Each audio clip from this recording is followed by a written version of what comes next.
నమస్తే తాత్రి న్యూస్కు స్వాగతం సుస్వాగతం।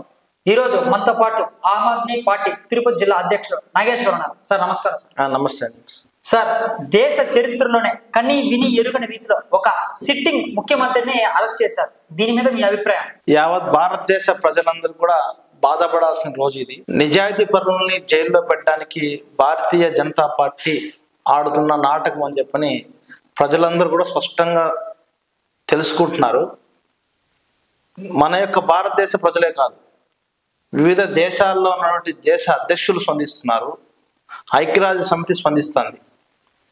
ఒక సిట్టింగ్ లో ఉన్నటువంటి ముఖ్యమంత్రిని ఎలా అరెస్ట్ చేస్తారు, అలాగే ఎన్నికల కోడ్ ఉంది ఎలా అరెస్ట్ చేస్తారు?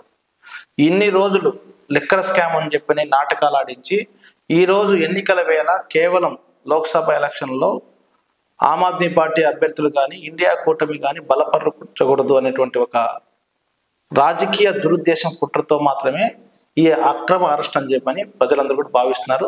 మా పార్టీ కూడా పూర్తిగా దాన్ని విశ్వసిస్తూ ఉంది। ఎందుకంటే మేము అనతి కాలంలోనే ప్రజలకు ఏదైతే మాట ఇచ్చినామో అది ధర్మపాలనలాగా అందించిన ఏకైక ముఖ్యమంత్రి ఈ భారతదేశ చేతిలో కేజ్రీవాల్ తప్ప మరొకరు ఎవరు లేరు। చదువు కానీ, వైద్యం కానీ, త్రాగునీరు కానీ, ఎలక్ట్రిసిటీ కానీ, అలాగే మహిళలకు ప్రయాణం కానీ, ఇవన్నీ కూడా అందించిన ముఖ్యమంత్రిలో ఎవరు ఈ దేశంలో ఉత్తమ ముఖ్యమంత్రి అంటే కేజ్రీవాల్ గారే। అంటే ఉత్తములందరినీ కూడా జైల్లో పెట్టే పని భారతీయ జనతా పార్టీ చేస్తూ ఉంది। మా పార్టీ యొక్క అగ్రనాయకులే కాదు, అలాగే సంబంధించి ప్రతిపక్షాల్లో ఉన్నటువంటి నాయకులందరిపైన కూడా భారతీయ జనతా పార్టీ ఈడీలను ఉపయోగిస్తుంది। అలాగే సంబంధించి స్వతంత్ర స్వయం ప్రతికల్పన సంస్థలను ఉపయోగించుకొని అక్రమ నోటీసులు ఇస్తూ ఉంది, వాళ్ళని బెదిరింపులు పాల్పడుతుంది, ఎన్నికల వేళ అకౌంట్లు క్లోజ్ చేస్తూ ఉంది, ఇట్లా భయభ్రాంతులకు గురి చేస్తూ ఉంది। కాబట్టి మేమైతే ఖచ్చితంగా దేశ చరిత్రలో ప్రతి పౌరుడు కూడా ఆలోచిస్తున్నాడు। సార్, అదే విధంగా దీని వెనుక బీజేపీ ఉందనేసి కేజ్రీవాల్ గారి సతీమణి కూడా ఆరోపిస్తున్నారు, ఇది ఎంతవరకు వాస్తవం అంటారు? కేజ్రీవాల్ సునీత మేడం గారు స్పష్టంగా చెప్పారు, ఖచ్చితంగా బీజేపీ నాయకులతో కుట్రతో జరుగుతుంది। మామూలుగా ఒక ప్రెస్ రిలీజ్ ఎవరు చేయాలి? ఒక ప్రెస్ నోట్ ఒక అధికారికంగా స్వయం ప్రతిపత్తి కలిగినటువంటి సంస్థలు ఏవైతే దర్యాప్తు సంస్థలు ఉన్నాయో దర్యాప్తు సంస్థల యొక్క డైరెక్టర్లు కానీ వాళ్ళ ద్వారా ఒక ప్రెస్ నోట్ రిలీజ్ కావాలి। కానీ ఇక్కడ ఏం రిలీజ్ అవుతుంది? భారతీయ జనతా పార్టీ నాయకులు ముందు వచ్చి ప్రెస్ మీట్ పెడుతున్నారు। కేజ్రీవాల్ గారు లిక్కర్ స్కామ్ లో ఉన్నారు, కేజ్రీవాల్ గారికి ఇన్ని కోట్ల డబ్బులు చేరినాయి, కేజ్రీవాల్ గారు నడిపిస్తాండ్రు అని చెప్పని భారతీయ జనతా పార్టీ వాళ్ళు వచ్చి పత్రికా సమావేశం పెడతారంటే పత్రికా సమావేశం అంటారు కదా సార్। 45,000 కోట్ల రూపాయలు గోవా ఎన్నికలకి ప్రచారానికి అనేసి వాడినారనేసి ఈడీ కూడా ఆరోపిస్తున్నారు, ఇది వాస్తవం కాదా? 45 కోట్లు కాదు, మన యొక్క భారతదేశ చరిత్రలో ఎన్నికలు నిర్వహించుకునేటువంటి స్వతంత్ర హక్కు ఏ రాజకీయ పార్టీ కూడా ఉంది। మేము కూడా ఈరోజు భారతదేశ ఎన్నికల సంఘంలో గుర్తింపు పొందిన పార్టీ మాది యొక్క ఈరోజు నేషనల్ పార్టీ గోవాలోనే కాదు ఏ రాష్ట్రంలో కూడా ఖర్చు పెట్టచ్చు। రేపు సమీపిస్తున్నటువంటి పార్లమెంట్ ఎన్నికల్లో ఆంధ్రప్రదేశ్లో కూడా పార్టీ ఖర్చు పెట్టచ్చు।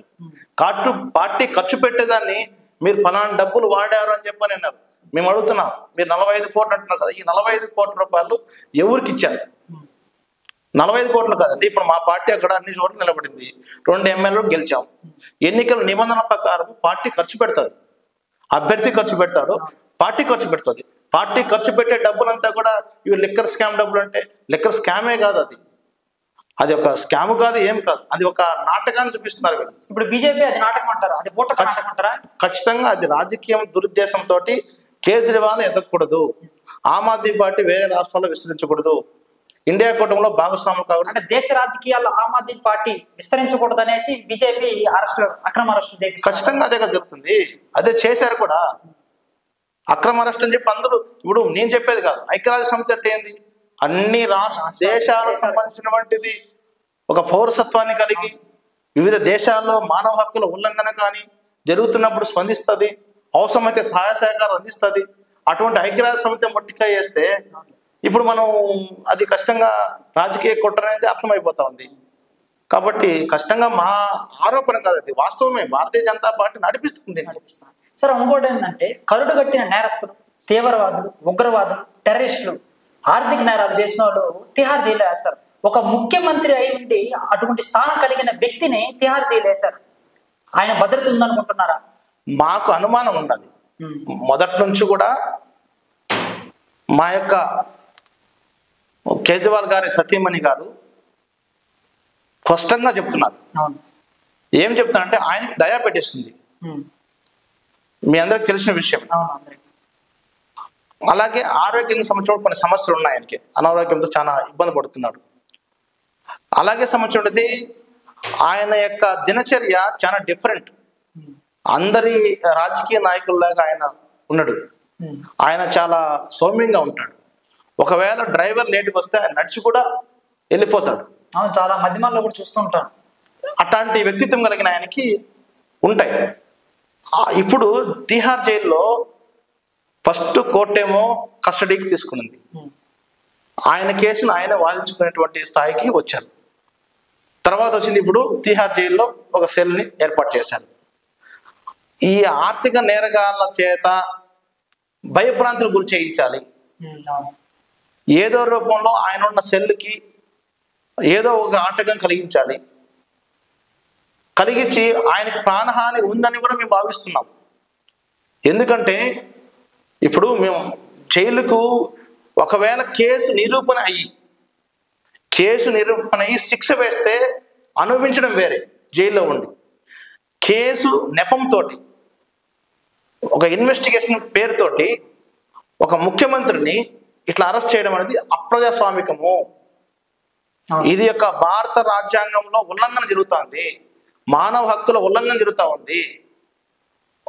ఆయనేమి భారతదేశ ఢిల్లీ పౌరుల చేత ఎన్నుకోబడిన ముఖ్యమంత్రి. ఆ ముఖ్యమంత్రికి భద్రత కల్పించాల్సిన బాధ్యత తిహార్ జైల్లో ఉన్నటువంటి సూపరింటెండెంట్ గారిది, డైరెక్టర్లది, అందరిది.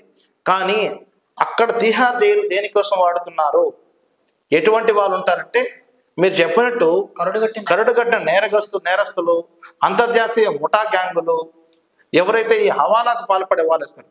కాబట్టి మేమైతే స్పష్టంగా అనుమానపడుతున్నాం, భారతీయ జనతా పార్టీ కావాలని అటువంటి వాటిలో వేసి ఒక అప్రత్యక్ష తీసుకురావాలి. కేజ్రీవాల్ గారి యొక్క క్లీన్ ఇమేజ్ దెబ్బతీయాలంటే ఆయన్ని ఏదో రూపంలో విరికించాలి. ఏదో రూపంలో ఎక్కడో ఒక దగ్గర అభద్రతా వాతావరణం పెడితే భయపడిపోయి బీజేపీ వాళ్ళ కాలకాడికి పోయి మీరు చెప్పింది చేస్తామనుకుంటున్నారు. మీకు తెలీదు, అరవింద్ కేజ్రీవాల్ గారు ఒక భగత్ సింగ్ లా పోరాటం చేస్తారు ఈ దేశం కోసం. ఆయన ప్రాణాలను లెక్క చేయకుండా ఎప్పుడో చెప్పాడు మాకు. మేమందరం కూడా స్వయంగా కలిసాం. ఆయన యొక్క ఫాలోవర్స్ మేమందరం కూడా ముఖ్యమంత్రి గారి యొక్క ఆదేశాలను పాటిస్తూ ఉన్నాం. ఆయన దినచర్య మాకు తెలుసు, ఆయన వ్యక్తిత్వం మాకు తెలుసు. ఆయన ₹1 తాకే వ్యక్తి కాదు. ఈరోజు చూడండి, అంతర్జాతీయ స్థాయిలో విద్యా విధానం గుజరాత్లో ఉందా? ఈ దేశ ప్రధానమంత్రి నరేంద్ర మోడీ గారి ఊర్లో విద్య అందుతా ఉందా? ఎన్ని మొహల్లా క్లినిక్స్ అంతర్జాతీయ స్థాయిలో వైద్యం అంతా ఉంది. అంటే ఎవరైతే ఈ దేశానికి ఉపయోగపడేటువంటి మానవ వనరుల్ని ఉత్పత్తి చేసి మానవ సమాజానికి అవసరమైనటువంటి వాటిని అందిస్తారో వాళ్ళందరినీ జైలు పంపిద్దాం. ఎవరైతే వీళ్ళకి భజన చేస్తారో, ఎవరైతే లొంగిపోతారో వాళ్ళని మాత్రం పక్కన పెట్టుకొని వస్తారు. ఎవరైతే మాగంట శ్రీనివాసులు రెడ్డి ఉన్నారో, అభియోగము ఇది ఇచ్చిన వాళ్ళు భారతీయ జనతా పార్టీ కూటమిలో ఈ రోజున ఆంధ్రప్రదేశ్లో ఎంపీ టికెట్ ఇస్తారు. సార్ ఇంకోటి ఏంటంటే, ఇప్పుడు జైల్లో ఉండి పరిపాలిస్తారా లేదా రాష్ట్రపతి పాలన వస్తుంది అనేసి చాలా ఆరోపణలు కూడా చాలా వినిపిస్తున్నారు, ఊహాగానాలు. భారత రాజ్యాంగాన్ని మేము గౌరవిస్తాం. భారత రాజ్యాంగాన్ని గౌరవిస్తూ భారత రాజ్యాంగం ప్రకారం నడుచుకుంటాం. అందులో భాగంగానే మాకు సంబంధించినటువంటి ముఖ్యమంత్రి గారు జైల్లో ఉన్నప్పుడు కూడా పరిపాలించుకోవచ్చేటువంటి సౌలభ్యం ఉన్నటువంటి ఆయన చదువుకున్నటువంటి ఆయన కేసు ఆయనే వాదించుకునేటువంటి స్థాయిలో ఉన్నాడంటే ఆయన ఎంత మేధోపత్తి చెందినవాడో ఈ దేశానికి అర్థం చేసుకోవాలి. ఇంతవరకు ఏ ముఖ్యమంత్రి కూడా, చాలా మంది ముఖ్యమంత్రులు అరెస్టులు అయినారు, జైలుకి వెళ్ళినారు, శిక్షలు అనిపించారు. ఏ ముఖ్యమంత్రి కూడా ఆయన కేసు వాళ్ళు వాదించుకోలేదు. కేజ్రీవాల్ గారు అక్కడే వాదించుకుంటున్నారు. ముఖ్యమంత్రిగా ఆయన ఇప్పటికీ పాలన అందిస్తూ ఉన్నాడు. అక్కడి నుంచి అందిస్తూ ఉన్నారు. ఆల్రెడీ త్రాగునీటి సమస్య ఢిల్లీ ప్రజలకు రాకూడదు అని కూడా ఒక ఆర్డినెన్స్ కూడా ఆయన సైన్ చేసి పంపించారు. మా యొక్క సంబంధించినటువంటిది మంత్రి గారు ఆ విషయాన్ని కూడా తేటతలం చేశారు. ఇప్పుడు ఇంకోటి సార్, చాలా మంది ఎమ్మెల్యేలు, చాలా మంది మంత్రులు కూడా బీజేపీ నుంచి ప్రలోభాలు వస్తున్నాయంట. ఇది ఎంతవరకు వాస్తవం ఉందంటారు? వాస్తవం కాబట్టి కదా, ప్రలోభాలు కాదు, డైరెక్ట్ గా ఎవరైతే ఫోన్ చేశారో ఫోన్ నెంబర్స్ కూడా చూపించారు. ఎవరైతే డైరెక్ట్ గా వచ్చారో ఫలానా వ్యక్తి భారతీయ జనతా పార్టీ మంత్రి, భారతీయ జనతా పార్టీ విభాగ అధ్యక్షులు, వీళ్ళు మా దగ్గరికి వచ్చారు, 20 కోట్ల రూపాయలు మా ఎమ్మెల్యేకి ఇస్తామన్నారు, ఇదిగోండి ఆధారాలు, మీరు మా యొక్క భారతీయ జనతా పార్టీ చేరండి, ఆమ్ ఆద్మీ పార్టీలో ఉంటే గనక మిమ్మల్ని కూడా మేము కేసులు పెడతాం, మీ నాయకుడిని ముఖ్యంగా త్వరలో అరెస్ట్ చేస్తాం. వీళ్ళు ఎవరని చెప్పడానికి? భారతీయ జనతా పార్టీ ఎవరు చెప్పడానికి? ఈ స్వతంత్ర దర్యాప్తు సంస్థలు వాళ్ళ కింద పనిచేస్తేనే కదా వాళ్ళు చెప్పినట్టన్నా. కాబట్టి ఇది అంత ఎంత ప్రలోభం అంటే అంత ప్రలోభం.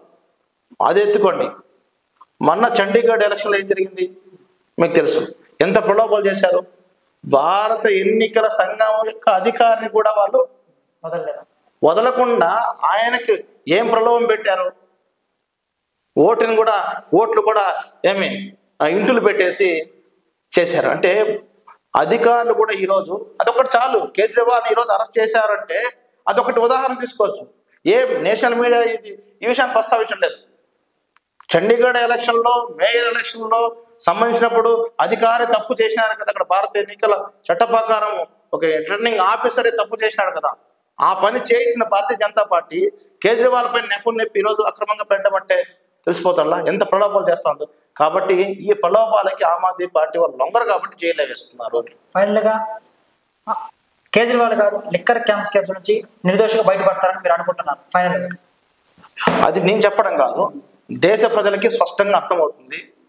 ఆయన ఎటువంటి స్కామ్ చేసే వ్యక్తి కాదు, నిజాయితీగానే ఉంటాడు. కాబట్టి ఆయన ఎక్కడ స్కామ్కు పాల్పడేవారు కాదు, ఎటువంటి ప్రలోభాలకు గురి కాదు. ఆయన ఇది రాజ్యాంగబద్ధంగా లాపరంగా ఉన్నటువంటి సమస్య ఇది. ఎందుకంటే ఒక నెపం వేశారు, ఆ నెపాన్ని లీగల్గా ఆయన ఫైట్ చేసుకొని బయట రావాలి. దాన్ని నేను ఇప్పుడు చెప్పలేను ఎప్పుడు వస్తారు, ఎలా వస్తారని. కానీ ఒకటైతే మాటిస్తున్నాం, ఖచ్చితంగా ఈ దేశ ప్రజలందరూ పాటిస్తున్నారు. ఢిల్లీ ప్రజలు కానీ, పంజాబ్ ప్రజలు కానీ, గోవా కానీ, సంబంధించిన గుజరాత్, ఈవెన్ ఆల్సో నరేంద్ర మోడీ గారి వాళ్ళ ఊర్లో కూడా ప్రార్థనలు చేస్తున్నారు.